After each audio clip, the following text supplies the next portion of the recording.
Greetings everyone. In this short video we're going to finish with the interview that I did with Linda Elliott of the Hawaii Wildlife Center. Last time we were talking about white terns and how they take care of their eggs, and in this video we're going to be talking about Laysan albatross.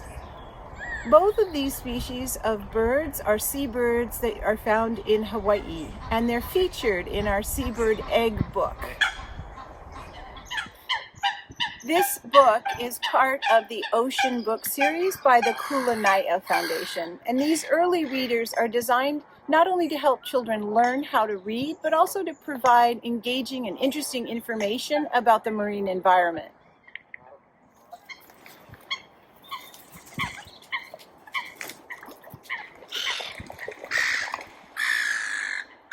Linda has had the privilege of spending many hours observing and caring for Laysan albatross, so she has a lot of insights to share with us.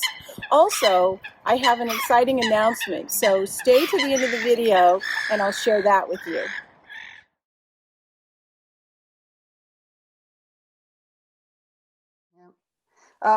So Laysan albatross are on the opposite end of the spectrum as far as size and accessibility to the public. And so they are these huge birds with these over 6 foot wingspans. And we always say it's like watching a transformer. You know, when they're sitting on the water here in our pool or in the wild, they're a good sized bird. But you don't really get a full sense of that wingspan until they start unfolding them. And it's like a transformer. It's just, they're jointed and folded into this body and then, spread out to be, longer than you are tall, that will allow them to soar without flapping for days over the ocean. These big bodied birds, a 6-pound bird on these huge wingspans floating so easily across the ocean and never having to flap. It's just amazing. And they fly, all the way from Hawaii to Alaska and back to feed their chicks. So they're just incredible. And then they come into these little spots, and usually, mostly where people aren't. So the Northwestern Hawaiian Islands has the vast majority of the world's population of Laysan albatross. And Midway Atoll is the biggest. It's only a few meters above the sea, and they land on ground and they go back to close to where they nest this every year. And they meet their mates that they mate for life with, and greet each other with these fabulous dances that are choreographed and just fun to watch and just amazing. And then they set up. They come back, say hi to each other, reacquaint, spend time preening and mating and choosing the spot. And then they go back out to sea, bulk up on food, and then come back. And the female lays this massive egg. And it is huge. And I happened to be on Midway when a female was laying her egg. And I stood there and I watched, and I had the biggest empathy for her. She is having contractions. Her wings are drooped. She's exhausted. She's been at it for a while to move this egg down to get it out. And it took hours. And finally the egg drops, and it was huge. And she had laid this thing and was exhausted and just collapsed on the egg, and then took hours to recuperate, and then looked like nothing it had happened, and proceeded to incubate this egg. This is a model of an albatross egg. So if you look at it in my hand at the size of it, it is quite big. But just imagine laying an egg that size. Was, the opening of the cloaca is tiny. But as a mother, you probably know this. It's amazing what the body will do. But only one, and it takes a lot of energy for them to create an egg. So if they lose it, they don't do another one that season. And they may skip a season in order to recover from it.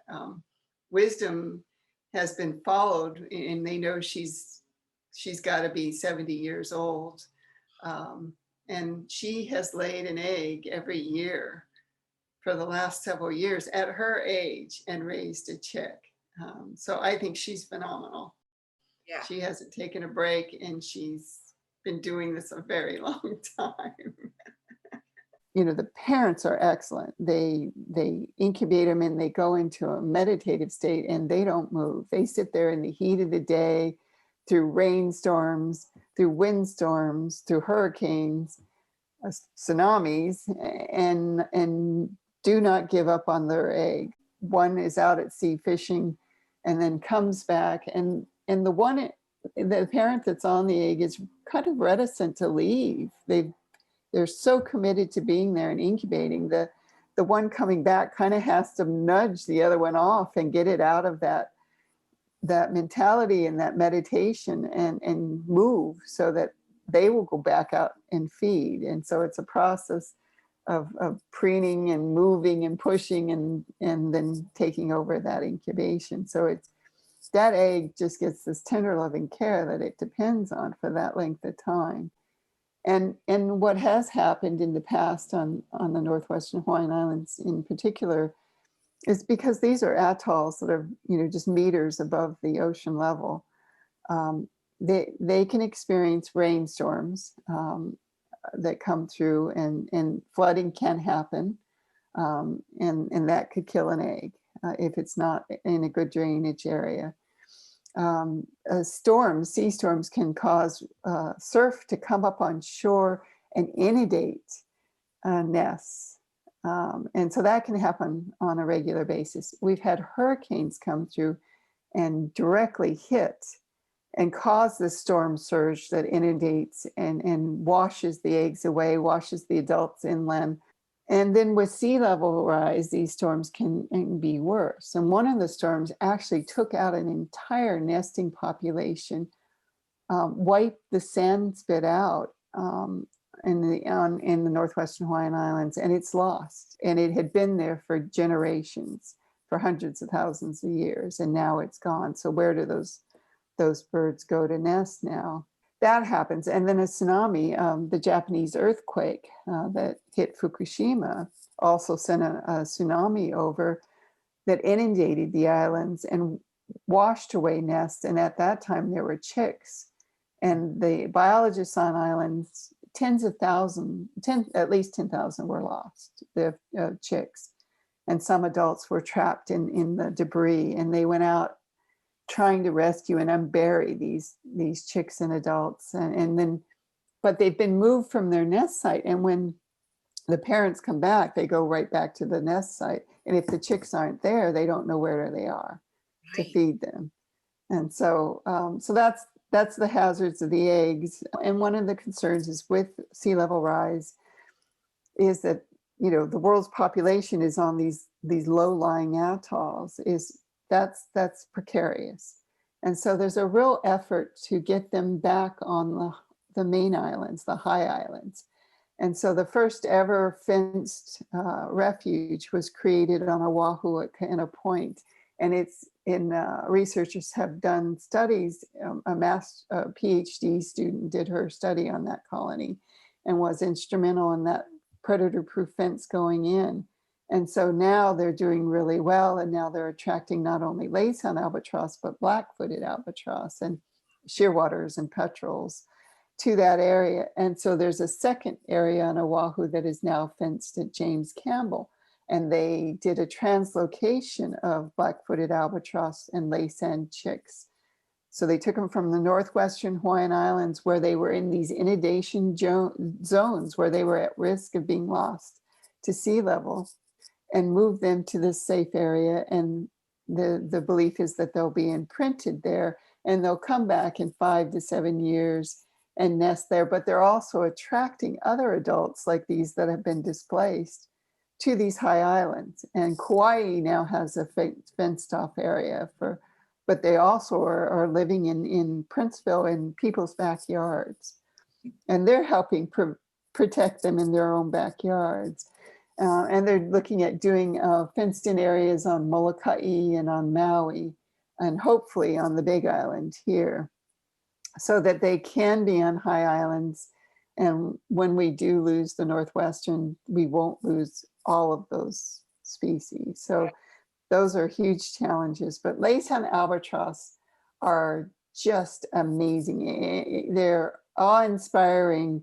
The chicks look like these fuzzy little carpet bags that just get more than twice the size of the adults, just these fat little things that don't do a whole lot, but they do have a lot of personality. And there was a Cornell cam on one, so you got to learn and watch them be interacting on a daily basis, but they're amazing.